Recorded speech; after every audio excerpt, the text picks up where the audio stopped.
Hello everyone, this is Karen from Primary Links. Just wanted to take you through the SNA planner for 2024-25. So this is just a sample that I have at the moment, but it's going to be not much different from this with the exception of a white coil as opposed to the translucent one I have here. So there's 164 pages. It's quite robust. It's really good quality paper. So I will take you through each section now on the laptop. So we have our contact information and then we have our contents page. So those 5 color coded sections are under the headings of caseload, diary, meetings, other records, useful resources. So I have a few new additions into that this year. We have our yearly overview and then we're into caseload. So caseload, then you have your school support plus children that you'll be working with. I recommend just using initials there just because of GDPR. We're not really writing children's names into this. Other school support then you might be responsible for taking some children for movement breaks in other classes a couple of times a week or daily. I would recommend using Post-its on that. I know the needs change quite quickly throughout the school year or throughout the term. So maybe you might like to use Post-its there and just change them as you go. Then we're into the diary section. If you've bought my diary before, you'll know that the Minding You section is really important. Particularly, I think, in the role of special needs assistant. Can be a very rewarding job, can be also equally challenging. So I think taking stock, having a bit of time for yourself, just some ideas on that. There's also a space dedicated in the weekly template for that also. The timetabling then, what I tend to do is I do my timetable up on my laptop and I print it off and I cut it out and stick it over this. Your timetable mightn't change very often. So if not, then you can just pop down, in pencil and whatever suits you in terms of recording where you're going to be. I'm going to give you a little look at the monthly overview now. This is September. So in that you have a section for CPD, any small little section for notes there. You have quite a substantial section for to do. And then monthly goals, personal and professional. I think sometimes it's important to maybe record those for ourselves as well and what we want to get out of each month. So this is then a weekly template. Okay, now it's quite difficult to make a weekly template for someone in the role of SNA because the role is so varied. This was actually piloted in 10 different schools with 10 different SNAs. So I suppose this is kind of maybe the general template that can work for a lot of different types of work. So just to give you an example here, so this is say Monday, Tuesday, Wednesday. Some of the things you might be responsible for, not all, toileting, medication, transfers, transitions, feeding, you might be working and supporting various children on the yard. I'd say absolutely everybody's doing that. So, but the thing is you might be working with more than one child. The likelihood is that you are. So if that is the case, what I would suggest is if it's just 2 children, you might put a line down here.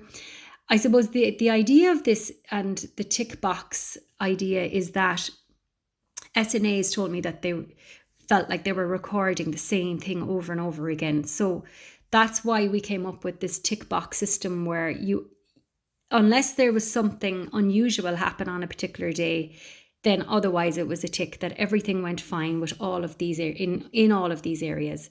You might put a note if there was an OT coming in or something happened or some both positive or something that you need to discuss further with somebody else. And again, being mindful of what notes you're writing, I think is important as well. This section might be, if there's an event going on in the school that you might want to record, or just a little reminder for yourself, or that your child was going to be absent or whatever it is. So that's Monday, Tuesday, Wednesday, and then we have Thursday, Friday. Log of actions. So SNAs are not responsible in any way for recording any log of actions, but you're the one working with the child most closely, I would say.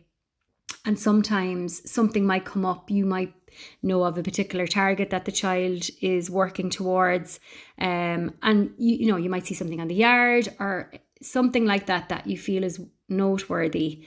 It might be something that around social skills or something like that you might just want to note and pass on to the class teacher or the special ed teacher maybe working with your child. I suppose it's just a little reminder. It doesn't necessarily have to be filled in every week. There mightn't be anything to write on of a week. You have your to-do list and then your Minding You section that I thought, I think we're all great at the beginning of the year to pop in something nice for ourselves, but to keep that going, I think is probably more of a challenge.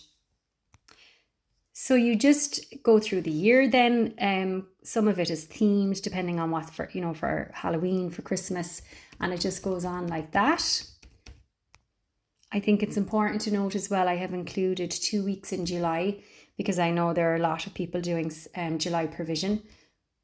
So I have included that there.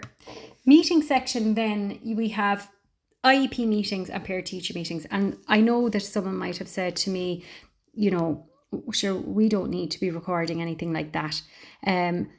This is just an option if you wanted to make some notes. I know that as a special ed teacher, I will always ask the SNA if there's an IEP meeting coming up or parent-teacher meetings coming up. I will always get the opinion of how the child is getting on from them. That's just to give you an idea of what kind of things might be discussed in an IEP meeting.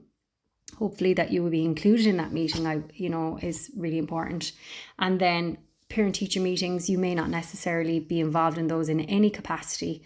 But again, I know I'll be asking the SNA, what do you think this particular child's strengths are and all of that. So that's just to give you an idea of what will be happening with the child as well in terms of those things. Then there's SNA team meetings, if they occur in your school. Other professional meetings, again, if an OT is coming into the school, you might be involved in that. If there's an EP psychologist, you might be involved in that. And again, we're very mindful of what we're writing down, but it might be something that further action that has to happen. Additional records, then you have your passwords, you have your contact list, you have your CPD log as well. And then useful resources, we have just things that I use myself for my play therapy training. This is a really, really useful one for children who get dysregulated, even for ourselves. It can be quite useful. This is a nice one about reframing the behaviour. And then we have ACT about setting limits as well. So just food for thought really on that. And then we have our useful websites. And then there's a note page at the back. So that's that. You can order through my website. Pre-orders open Wednesday 1st of May at 6 p.m. So you're welcome to go on and have another look at the document itself. You'll see it there online on www.primarylinks.ie. Also, you can pop me an email on primarylinks.ie@gmail.com if you want any further information. Thanks for listening.